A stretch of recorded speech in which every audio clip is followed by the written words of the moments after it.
Okay, well, we might as well get started here as people join. My name is Kevin Bobroske. I am the president of Lighthouse Integrations.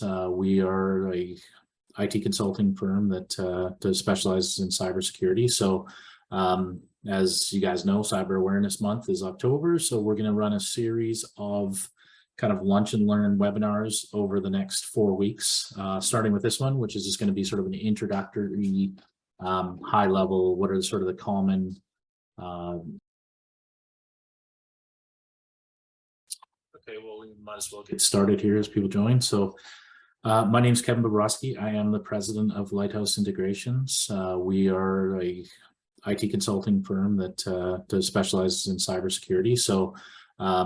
As you guys know, Cyber Awareness Month is October, so we're going to run a series of kind of lunch and learn webinars over the next 4 weeks, starting with this one, which is just going to be sort of an introductory, high level, what are sort of the common attacks that we see, on a regular basis, and what can you do about it.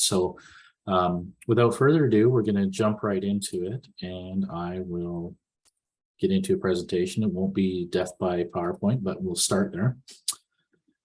Okay, so this is from a series that we did before. Some of the information is from the "Oh No, I've Been Hacked" series that we've done in the past. And really what we've done here is we just want to design it as a high level. I'll try not to get too technical or nerdy on you, but it's important for you to understand exactly what's going on and not think that it's somebody else's problem. It's all of our problem. No matter how big your business is, you're going to be exposed to these threats that I'm going to talk about today. So there is no longer an opportunity to slide under the radar. So the first one I want to talk about is business email compromise. What is that? Well, that is the #1 attack vector for just about any attack that the hackers want to execute on.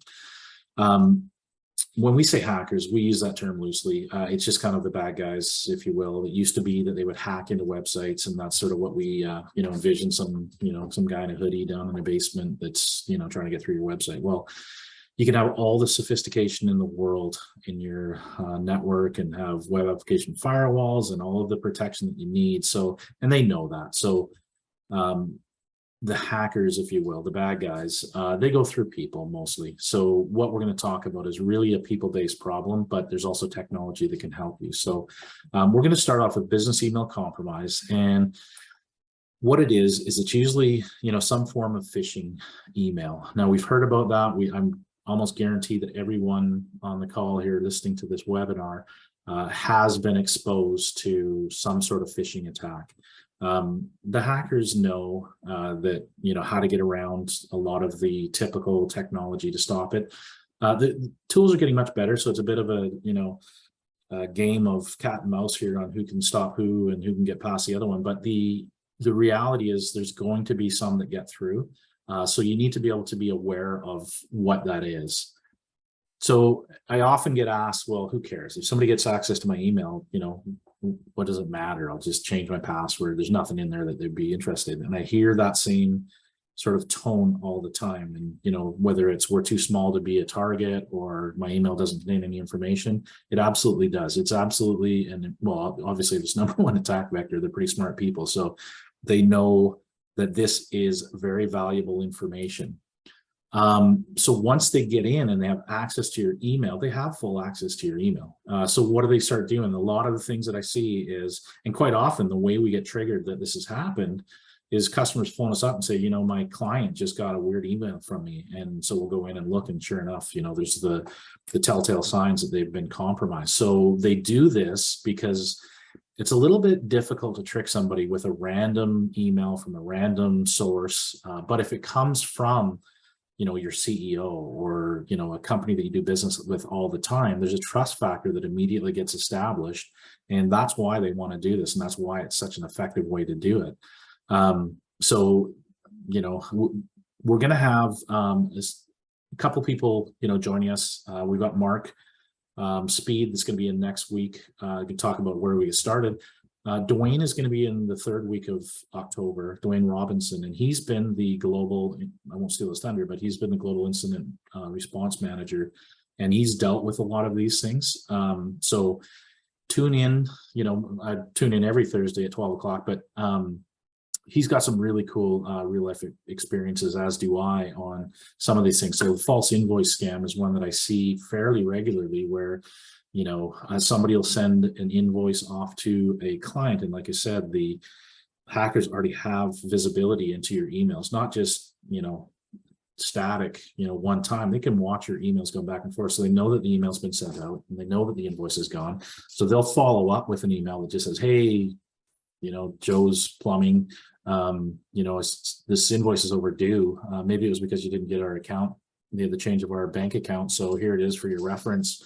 You need to pay that invoice or we're going to cut off your services. That happens a lot. So people pay a large invoice and away they go. The other part is that the invoice itself actually has some malware in it. So, there's a number of different ways they can do it, but the trust factor is already established.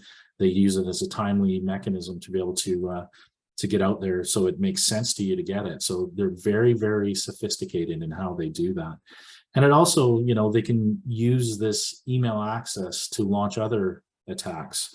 So they can do, I've seen where there's, our HR policy has been changed. They'll send it out to a bunch of people within the company and they'll say, I need your personal information updated, click on this link or fill out this form. And now they've got your PII, your personal information that they can use for identity theft and a bunch of other things. So you can just see how getting in and getting your email compromised, how many different attack vectors this opens up for these guys, and how much easier it gets the more information that they can discover through that.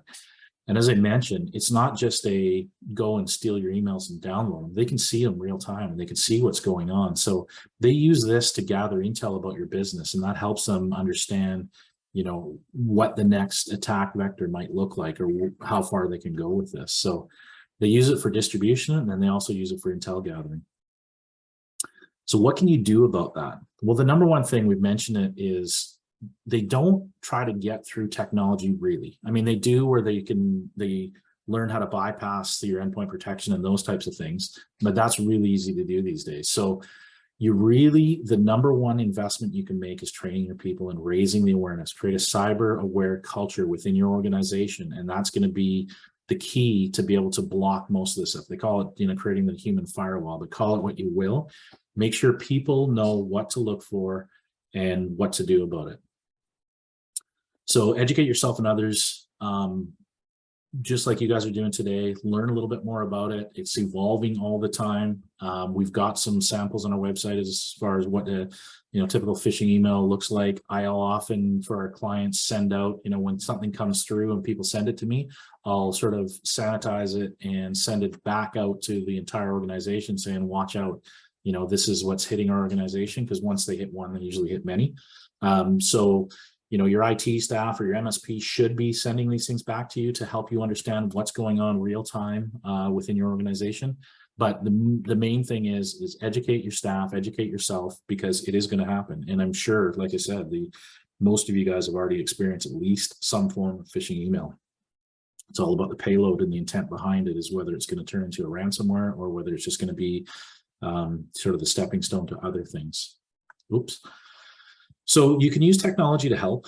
There's always, I'd mentioned that technology isn't the silver bullet. There is no silver bullet when it comes to cybersecurity these days.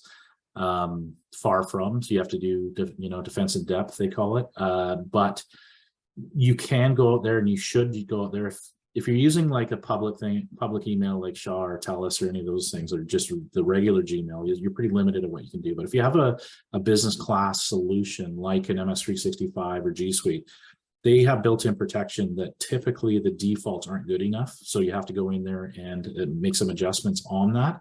And the other thing you can do is put a specialty tool out there. Like there's things like Proofpoint or Darktrace that have some great AI, artificial intelligence and machine learning that do a pretty good job of trying to detect and block most of the phishing attempts, but inevitably some are going to get through. So you have to have a combination of both. On the concept of defense in depth, it's important for you to have some sort of web filtering. And what that is a tool, DNS, secure DNS web filters.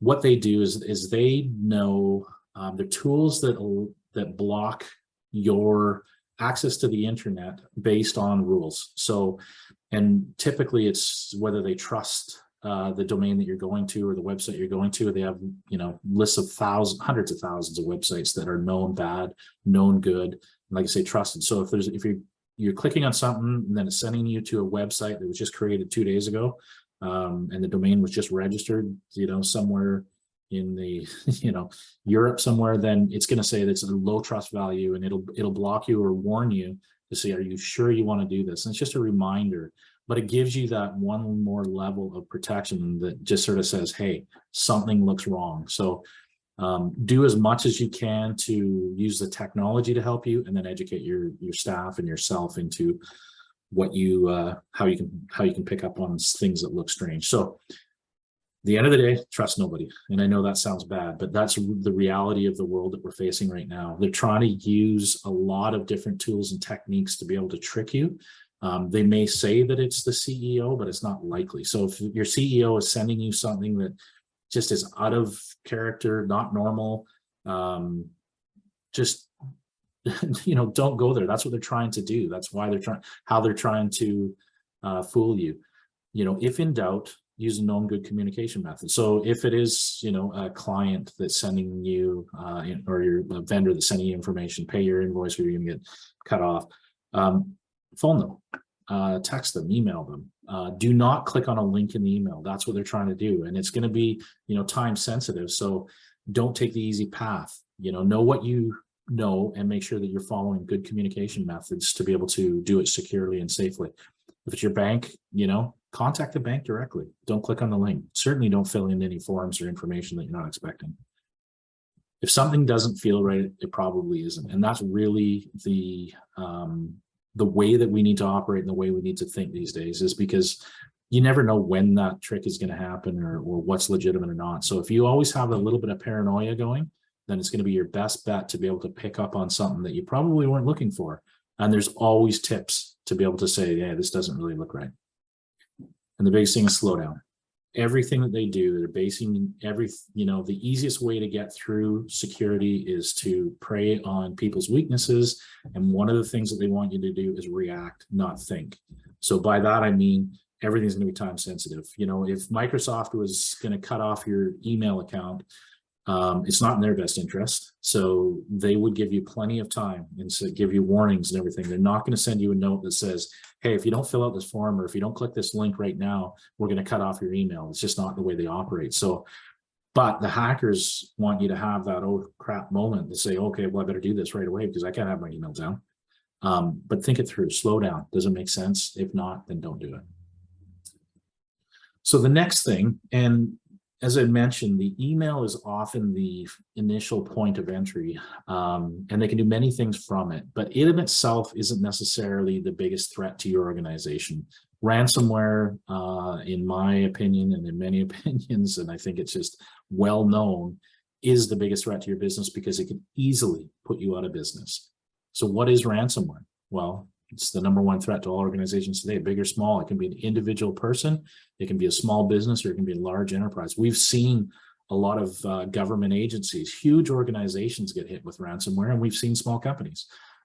It's because the techniques that they use aren't dependent on size. And, as they say in baseball, singles win championships, right? So it's just a lot of small wins for them that are very simple for them to execute, gives them the money that they need to do. Sure, the big ones are the ones that make the news, and they're the ones that really ramp up the hero numbers. But the smaller companies are the ones that are easier targets, and they're the ones that probably don't survive if ransomware actually hits. So one of the things that, when I started Lighthouse and Lighthouse in general, what we are really focused on is this education, teaching you guys what to do, but we're in the prevention side of things. There's a lot of companies out there that are taking advantage of the cleanup efforts. So after ransomware hits, they go in and do some cleanup. And, there's legitimate businesses out there doing that, but that, to me, that's already too late. And what I want to do is I want to make sure that you guys have all the tools and understanding and information available to you to prevent it. So It would be the last, the worst day of your life if you come in and you see that you've been hit by ransomware. It's just, there's nothing good will come from that. There's no easy way out. So prevention is the way to go, but we'll get into that in a little bit. So what is ransomware? Ransomware ultimately is a general term, but in the end, and the effect that you see is that all of your computers, all of your network, your backup devices, everything that they can touch will be destroyed. And by destroyed, I mean they're going to be encrypted, or they're going to be crippled to the point where you can't use them. So for your computers, in the traditional ways, they'll just encrypt your files. So when your files are encrypted, your computer doesn't work. So basically rendering your computers all useless and your servers useless. So what they do is they hold you ransom until you pay, or hold you hostage until you pay the ransom, and then they'll give you the keys to decrypt it. So the encrypting and decrypting is just a common function to protect it, your data, but they've done this in a malicious way to be able to block you from getting access to your file systems and your data. So it forces you to pay the ransom. And now they put it, it's called a double threat, I think I have in here, but there's actually a triple threat now where, just encrypting your computers wasn't enough because people can just go and recover from that. If you have everything planned, you can recover from it reasonably. And I say that loosely because it's not overly reasonable, but they've added some extra incentive for you to pay the ransom, because ultimately that's what they're looking for, is the money, right? So here I said it's a double threat, because what they do is the first thing, the encryption side of things is the last stage of it. So they've already done data exfiltration. So they've already gone in, scoured your network, got as much information as they need. And part of that is downloading and pulling back a copy of all of your data, your critical data, your payroll information, your financial information. So if you decide that, I can just go buy a bunch of new computers, they'll say, but I have your data and I'm going to, sell it on the dark web or do something malicious with it. And that gives that extra kind of incentive that just sort of says, okay, well, I can't have that happen, because there's now a huge reputational damage. The third part of the triple threat now, and it doesn't apply to everybody, but in most cases, especially in the healthcare, is they start to, not only are they going to sell this information on the dark web, but they're going to go to your customers and they're going to say, hey, I've got your medical information. You better go talk to, whatever healthcare, specialist, and let them know that they need to pay us. Otherwise, your information is going to get out there. So they put your customers into the play and to put pressure on you to be able to pay the ransom. So very ruthless, but it's really what's happening. And this is not new. Ransomware isn't something that just popped up. It certainly got worse in the last 3 or 4 years, but it's something that's been around. It's one of the first sort of exploits that happened, as I showed here 30 years ago. But now it's so well funded, the tools are so good for the hackers that it's becoming more and more prominent. Nobody is immune from it, and it's getting, to be more and more dangerous.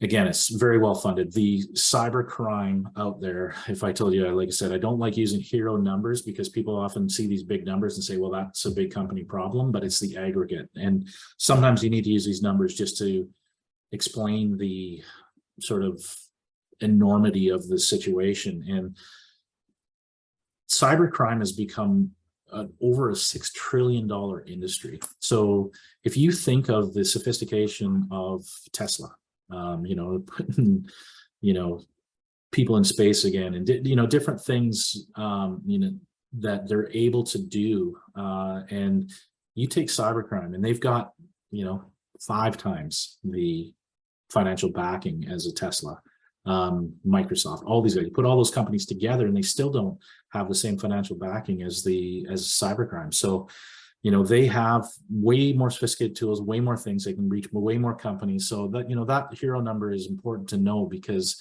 you just can't hide under a rock anymore. This is the worst day of your life. This is, when you come in and you see this is the problem. This means that they've already got everything that they need. They know that they can put as much pressure as they want to or need to on you. And this is what you come into. It may not look exactly like this, but this is a sample ransomware screen that will be on all of your computers. And at that point, you're in trouble, and you need to execute that recovery plan. Hopefully you already have it. Payments are typically in Bitcoin. So you got to go and set up a Bitcoin account, or at least cryptocurrency. It may not be Bitcoin, but some form of cryptocurrency, so they can hide the transactions much easier.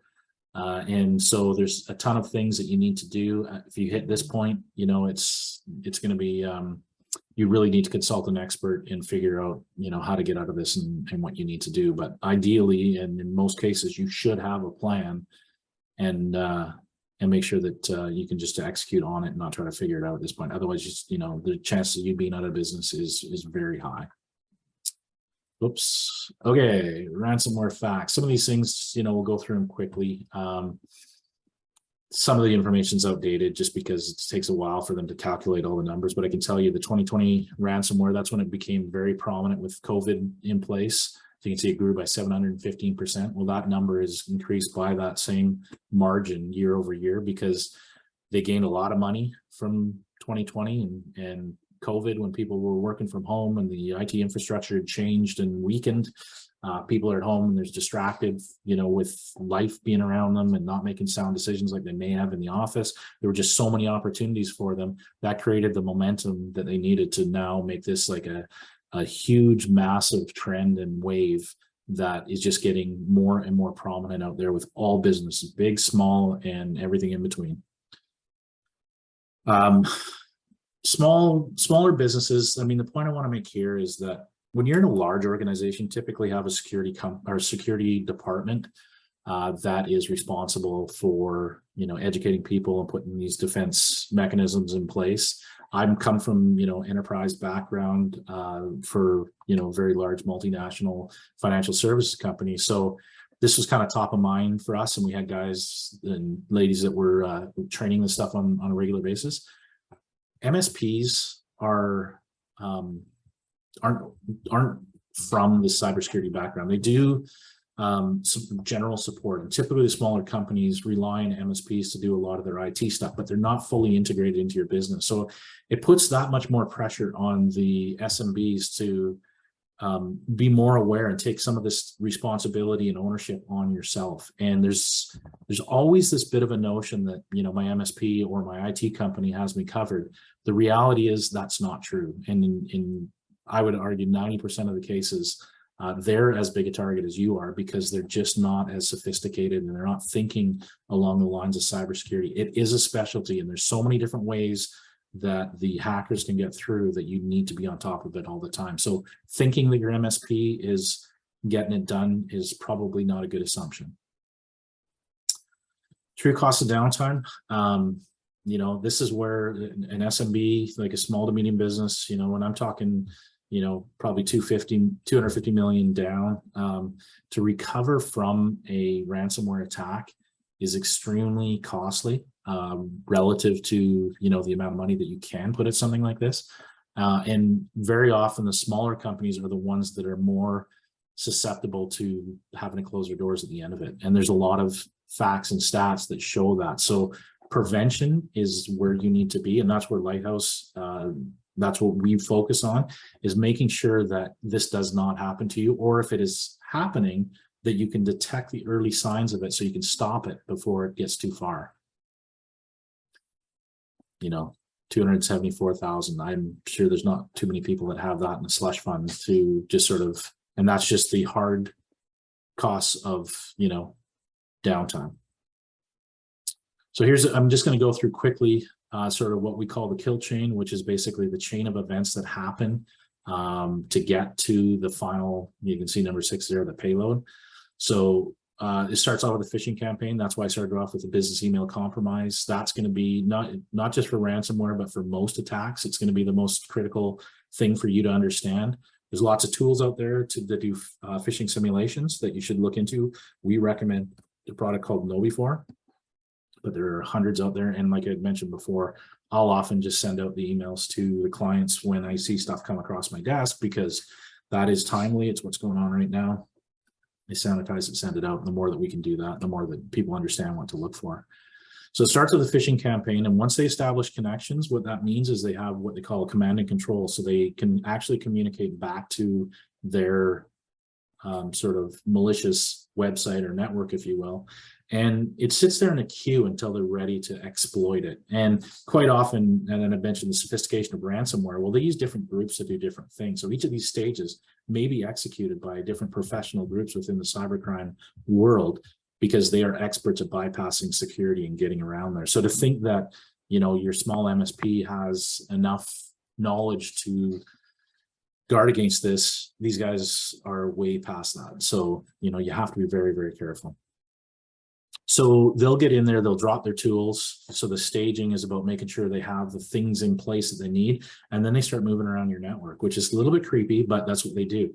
They'll, you know, they'll look at your emails. So they've already established connection with your email. They'll look at them, understand a little bit more about your network and the people you deal with, and who are the key contacts within your organization. And then, you know, plant the tools and everything. And then number 4, they start moving laterally around your network. How far can they go? What can they do? Can they get to your backups? Can they get to the servers? Can they elevate access because somebody has, you know, they're logged in with a, you know, account that has elevated access? All of those things. So 3 and 4 is where all of the heavy lifting is done on the cyber criminal side or the hacker's side, to be able to, you know, get in there, do what they need to do. And this can take months and you won't know it. You know, you should be able to detect it. But in most cases, you know, they can be on your network for 5, 6, 7 months. Sometimes now I'm hearing that it's a year, because there's no rush. You know, they're already past your security. So when you hit number 5, so the reconnaissance is their lateral movement, getting information. They got enough information. Number 5 is when you get into that red screen. And that's when they've encrypted your data. They've exfiltrated your data. They're ready to go to put pressure on you to pay the ransom. And that's where, you know, number 6 is their payday. So whether it's a $1,500 ransom because you're a small company, they'll put a value out there that's enticing to pay, because they want you to pay. They need you to pay because that's what funds everything. But as I mentioned, they probably already have your financials, so they know what you're willing to pay or what you can afford to pay. So there is nobody that flies under the radar. They'll go after a $1,500 ransom just as quickly as they'll go after a $1.5 million ransom. So what can you do about it? Use that attack chain. Use these conversations. Phone us. You know, you can talk to the experts. This whole series that we're doing on every Thursday at noon is about bringing awareness to it. So learning from the experts that deal with this on a daily basis. But understand where your business risk is. Train your users. We talked about that. The human firewall, if you will, is the #1 way to guard against just about any attack. But, you know, certainly if you can catch it early, if your users can detect phishing emails and they're really good at it, then all of a sudden your risk goes down tremendously. You know, add a few tools and layer in your security. Now we're talking about a prevention plan that makes sense. Along with that, we never ever kind of think that, you know, we're just going to stop it and we don't have to worry about it. There's always going to be a recovery plan. But if you put your efforts into the block, stop, and proactively get in front of it, then, you know, you can build a very sophisticated recovery plan, test it, make sure it's going to work, but hopefully not have to ever execute it. The biggest thing, because there's so many ways that they can get in there, this is what we say all the time. You don't have to be perfect, and you can't be, because they're going to get around it anyhow if they want to, but don't be an easy target. You know, if they're going in there and you know, you got everything buttoned up, they're just going to move on to the next person.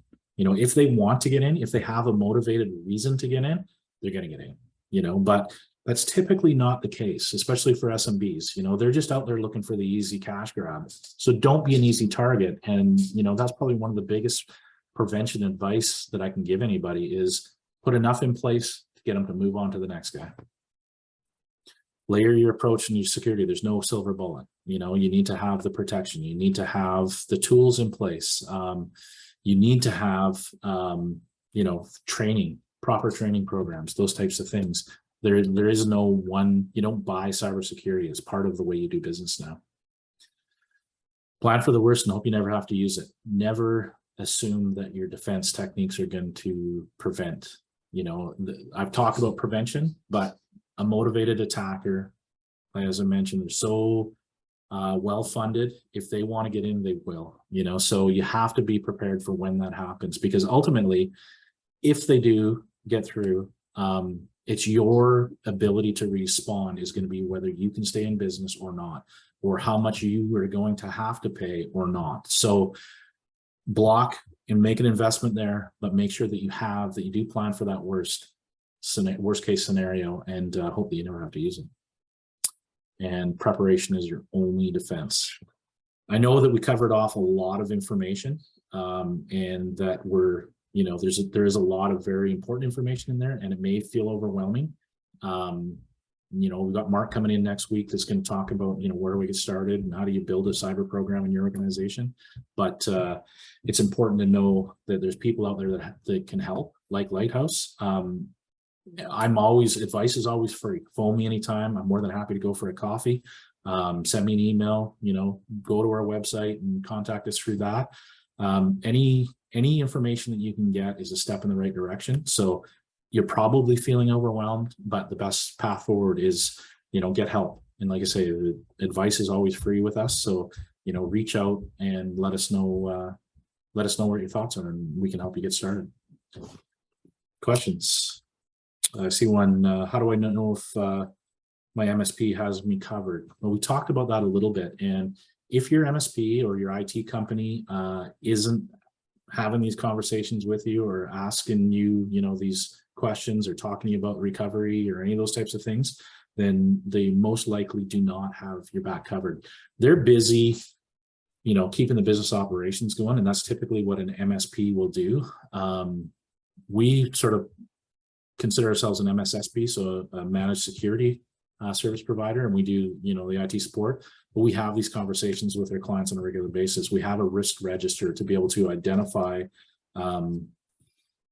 sort of what we need to do as an organization to be able to protect them. So it has to be something that's active all the time. And if you have any doubts, then it's most likely not being done and you're not protected. And if you really aren't sure, give me a call and I can help you understand that. So what do I do about all of this? Well, it's a good question. It's kind of along that same line that I just mentioned is, to get started, start asking questions. If you haven't already got a plan and if you're not feeling comfortable about it, then you're probably not covered. Don't assume anything, because that is not a tactic or a technique that you can use. You always need to be comfortable and know, and it is your responsibility. It's your responsibility for your company, for your staff, but also for your customers and your business partners and everything else.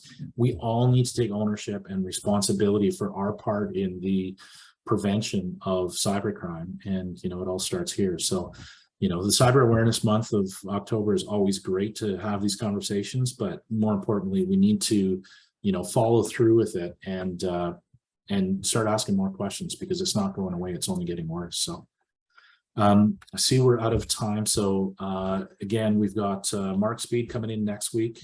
He's going to talk about how to get started in a program. He's done this a lot of times for very large and small organizations. So he'll give you this kind of the stepping stones on where to start. And then again, it's a very big thing. So, he's available to have discussions with as well. After that, then the following week, we're going to have Dwayne Robinson in, and he's going to tell a few stories, which, scare the crap out of me, but, he's got some real experiences of what actually happened. So, we hear on the news and we hear about the impact, but, what does it feel like when we're actually going through this? How do we do this? Who do we contact? When do we contact them? Dwayne will be able to talk to that about it. And then in the last week, I have Vernon D'Souza join us on the last week, and he's a guy that I've got utmost respect for. He's a keynote speaker in many security conferences and those types of things. I want him to talk a little bit about the trends that he sees out there, because we hear ransomware, we hear different things, but what's going on out there? Because we're going to be impacted by one way or another. So Vernon's very tuned into what's going on around the globe and what are the cybersecurity experts dealing with at his level. So I think it's going to be neat to hear those trends and stories from him as well. So I think it's a pretty good lineup of things. There's we could spend every day, all day talking about cybersecurity, but this is definitely the starting point to at least generate some awareness, and that's what we're trying to do here. So if you have any questions, go on our website. You can email us at info@lighthouseintegrations.com, or you could phone us at 1-888-1888. 575-7973. And again, more than happy to give out any advice, answer any questions, and just help you, prevent and understand what's going on out there so you don't become a victim. Thanks.